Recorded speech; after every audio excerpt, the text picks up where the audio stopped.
ആകാശവാണി. നമസ്കാരം. പ്രത്യേക വാർത്താ ബുള്ളറ്റിൻ വായിക്കുന്നത് കാർത്തിക വിശ്വംഭരൻ.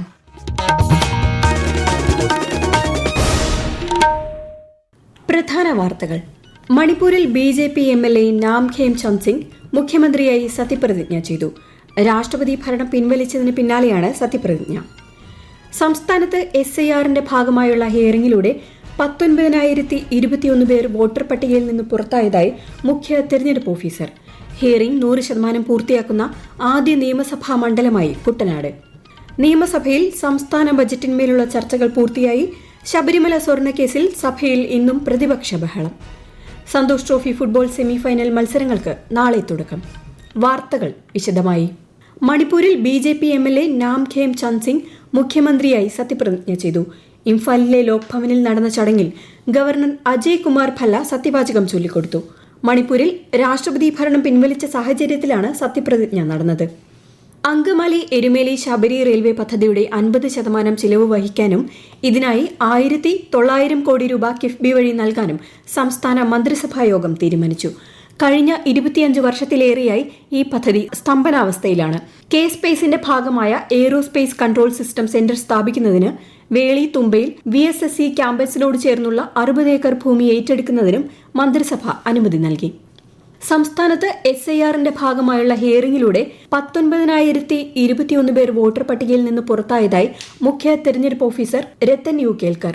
ഇതിൽ 2,510 പേർ എന്യൂമറേഷൻ കാലഘട്ടത്തിൽ മരണപ്പെട്ടവരും 989 പേർ വിദേശ പൌരത്വം സ്വീകരിച്ചവരും 15,522 പേർ താമസം മാറിയവരുമാണെന്ന് അദ്ദേഹം അറിയിച്ചു. അതേസമയം ഹിയറിംഗ് പൂർത്തിയാക്കുന്ന ആദ്യ നിയമസഭാ മണ്ഡലമായി കുട്ടനാട് മാറി. വിശദാംശങ്ങളിലേക്ക്. കുട്ടനാടിന് പിന്നാലെ അരുവിക്കര, വൈക്കം, കുന്നത്തുനാട് നിയമസഭാ മണ്ഡലങ്ങളും ആദ്യം ഹിയറിംഗ് പ്രക്രിയ പൂർത്തിയാക്കുന്ന മണ്ഡലങ്ങളായി മാറി. മുഖ്യ തെരഞ്ഞെടുപ്പ് officer doctor Rathan U Kelkar തെരഞ്ഞെടുപ്പ് ഉദ്യോഗസ്ഥരെ അഭിനന്ദിച്ചു.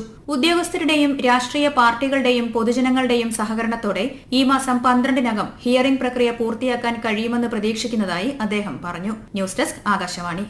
ശബരിമല സ്വർണ്ണ അപഹരണ കേസ് ഉന്നയിച്ച് നിയമസഭയിൽ ഇന്നും പ്രതിപക്ഷ പ്രതിഷേധം. സഭാ നടപടികൾ പ്രതിപക്ഷം ബഹിഷ്കരിച്ചു. സംസ്ഥാന ബജറ്റിന്മേലുള്ള ചർച്ചകൾ നിയമസഭയിൽ പൂർത്തിയായി. സമസ്ത മേഖലയെയും സ്പർശിച്ചുകൊണ്ടുള്ള ബജറ്റാണ് ഇക്കുറി അവതരിപ്പിച്ചതെന്ന് ചർച്ചയ്ക്ക് മറുപടി നൽകിക്കൊണ്ട് ധനമന്ത്രി KN ബാലഗോപാൽ പറഞ്ഞു. കോട്ടയം, ആലപ്പുഴ ജില്ലകളിൽ റിപ്പോർട്ട് ചെയ്ത പക്ഷിപ്പനി സംബന്ധിച്ച് പഠനം നടത്താൻ കേന്ദ്ര സംഘം കുമരകത്തെത്തി. ഭോപ്പാൽ NIHSADയിലെ ഡോക്ടർ ടോഷ് സി, ഡോക്ടർ മനോജ് കുമാർ എന്നിവരുടെ നേതൃത്വത്തിലാണ് പരിശോധന നടത്തിയത്. യാത്രക്കാരുടെ സൌകര്യവും ജനക്ഷേമവും ഉറപ്പാക്കുന്ന സുപ്രധാന നടപടിയുടെ ഭാഗമായി കാസർഗോഡ് ജില്ലയിൽ ദേശീയപാത 66-ലെ ആരിക്കാടിക്ക് സമീപത്തെ താൽക്കാലിക ടോൾ പ്ലാസ ഉടൻ നിർത്തലാക്കാൻ കേന്ദ്ര സർക്കാർ തീരുമാനം.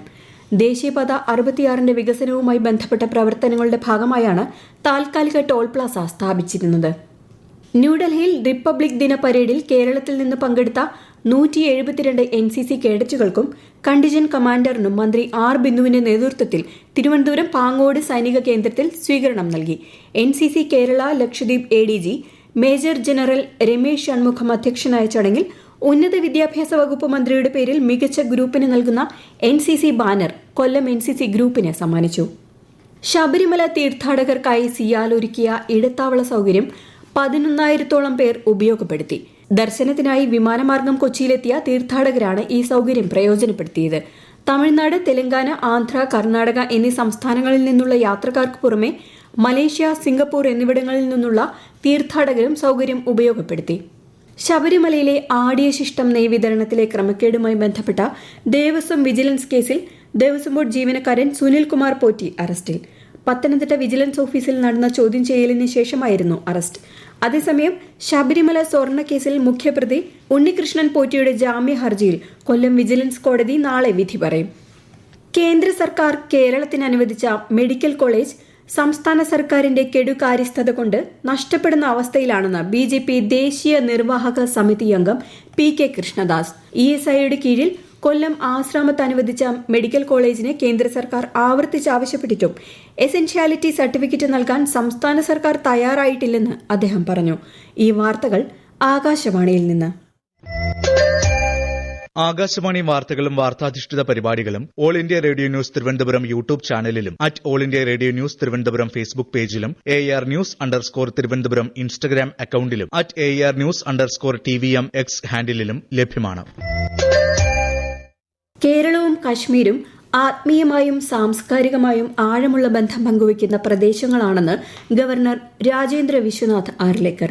കേന്ദ്ര വാർത്താവിതരണ പ്രക്ഷേപണ മന്ത്രാലയത്തിന് കീഴിലുള്ള ശ്രീനഗർ പ്രസ് ഇൻഫർമേഷൻ ബ്യൂറോയുടെ ആഭിമുഖ്യത്തിൽ നടക്കുന്ന മാധ്യമ പര്യടനത്തിന്റെ ഭാഗമായി ജമ്മുകശ്മീരിൽ നിന്നെത്തിയ മാധ്യമ സംഘവുമായി തിരുവനന്തപുരം ലോക് ഭവനിൽ സംവദിക്കുകയായിരുന്നു അദ്ദേഹം. 2 ഉദ്യോഗസ്ഥരും 12 മാധ്യമ പ്രവർത്തകരും അടങ്ങുന്ന സംഘമാണ് ഗവർണറുമായി കൂടിക്കാഴ്ച നടത്തിയത്.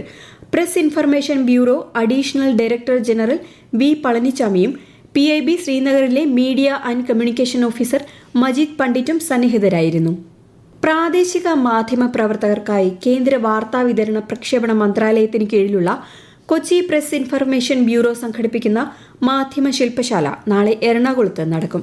പെരുമ്പാവൂരിലെ hotel VKG International PIB Kerala Lakshadweep മേഖല additional director general V Palanichami പരിപാടി ഉദ്ഘാടനം ചെയ്യും.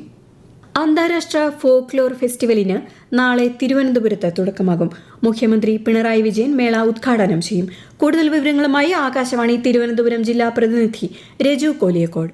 5 ദിവസം നീളുന്ന അന്താരാഷ്ട്ര ഫോക്ലോർ ഫെസ്റ്റിവലിനാണ് നാളെ തിരുവനന്തപുരത്ത് തുടക്കം കുറിക്കുന്നത്. Egypt, Africa, Latin America, Spain, Russia എന്നിവിടങ്ങളിൽ നിന്നുള്ള കലാകാരന്മാർ വൈവിധ്യമാർന്ന കലാരൂപങ്ങൾ അവതരിപ്പിക്കും. ഉസ്ബെക്കിസ്ഥാൻ, നേപ്പാൾ, ഈജിപ്ത് എന്നീ രാജ്യങ്ങളിൽ നിന്നുള്ള കരകൗശല വിദഗ്ധർ പങ്കെടുക്കുന്ന പ്രദർശനവും വിപണനവുമാണ് മേളയുടെ പ്രധാന ആകർഷണം. 16 സംസ്ഥാനങ്ങളിൽ നിന്നുള്ള കലാകാരന്മാരും കേരളത്തിലെ 14 ജില്ലകളിൽ നിന്നുള്ള ഗോത്ര നാടൻ കലാകാരന്മാരും കരകൗശല വിദഗ്ധരും മേളയിൽ അണിനിരക്കും. ആകാശവാണി തിരുവനന്തപുരത്ത് ഗാനരചന ശില്പശാല സംഘടിപ്പിച്ചു. പ്രക്ഷേപണ യോഗ്യമായ രീതിയിൽ എങ്ങനെ ഗാനങ്ങൾ ചിട്ടപ്പെടുത്താം എന്നതിലുള്ള പ്രായോഗിക പരിശീലനമായിരുന്നു ശില്പശാല. ശില്പശാലയിൽ വിവിധ ജില്ലകളിൽ നിന്നുള്ള തിരഞ്ഞെടുക്കപ്പെട്ട അപേക്ഷകർ പങ്കെടുത്തു. Akashvani Thiruvananthapuram deputy director doctor AG Baiju, വാർത്താവിഭാഗം മേധാവി ലെമി G നായർ, പ്രോഗ്രാം മേധാവി PA ബിജു എന്നിവർ സന്നിഹിതരായിരുന്നു. അണ്ടർ 19 പുരുഷ ഏകദിന ലോകകപ്പ് ക്രിക്കറ്റിൽ അഫ്ഗാനിസ്ഥാനെതിരെ ഇന്ത്യയ്ക്ക് വിജയം. അഫ്ഗാനിസ്ഥാൻ ഉയർത്തിയ 310 റൺ വിജയലക്ഷ്യം പിന്തുടർന്ന ഇന്ത്യ 3 വിക്കറ്റ് നഷ്ടത്തിൽ ലക്ഷ്യം മറികടന്നു. മറ്റന്നാളാണ് ഫൈനൽ. കേരളത്തിൽ സുരക്ഷിതവും പോഷക സമൃദ്ധവുമായ ഭക്ഷണ സംസ്കാരം പ്രോത്സാഹിപ്പിക്കുന്നതിനും ആരോഗ്യകരമായ ഭക്ഷണ രീതിയിലൂടെ ജീവിതശൈലി രോഗങ്ങൾ തടയുന്നതിനുമായി eat right Kerala safe food for better life ദ്വിദിന പരിപാടി മറ്റന്നാൾ ആരോഗ്യമന്ത്രി വീണ ജോർജ് ഉദ്ഘാടനം ചെയ്യും.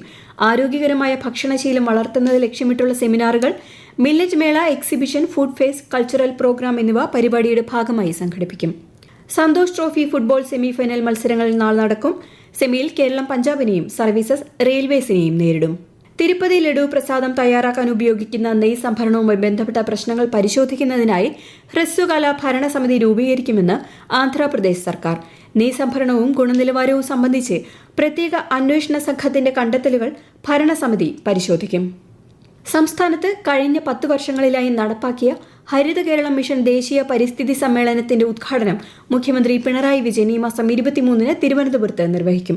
പരിസ്ഥിതി പുനഃസ്ഥാപന പ്രവർത്തനങ്ങളെ മുൻനിർത്തി ഈ മാസം 25 വരെയാണ് സമ്മേളനം.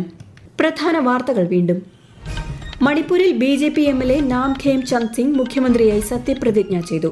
രാഷ്ട്രപതി ഭരണം പിൻവലിച്ചതിന് പിന്നാലെയാണ് സത്യപ്രതിജ്ഞ. സംസ്ഥാനത്ത് SIRന്റെ ഭാഗമായുള്ള ഹിയറിംഗിലൂടെ 19,021 പേർ വോട്ടർ പട്ടികയിൽ നിന്ന് പുറത്തായതായി മുഖ്യ തെരഞ്ഞെടുപ്പ് ഓഫീസർ.